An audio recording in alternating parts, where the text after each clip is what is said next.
There are two huge mistakes that I see people make all the time when they try to decide whether or not to repair their current vehicle or replace it.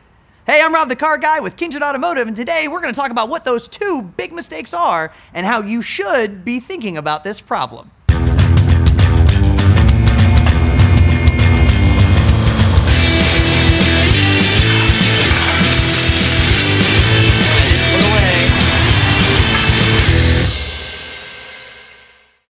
The first mistake I see people make is something called the sunk cost fallacy. Now, the sunk cost fallacy goes something like this. Oh, I just spent $10,000 fixing my car. I guess I should spend another $2,000 because I'm in too deep.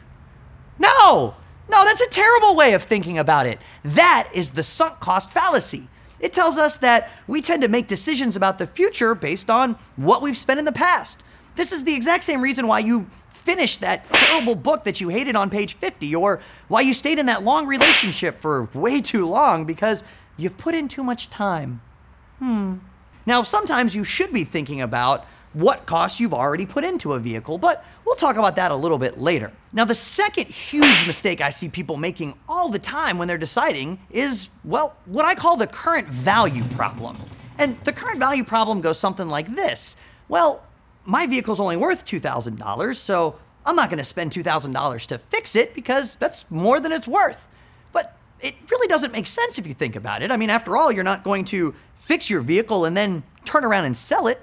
So why would the current value have anything to do with how much you pay? The way you should be thinking about this problem is really what the opportunity cost is.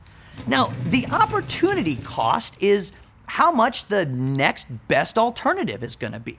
So for example, you're not going to fix the vehicle and then turn around and sell it. You would fix it and presumably drive it for a couple of years. The question you should be asking yourself is, what's the next best choice?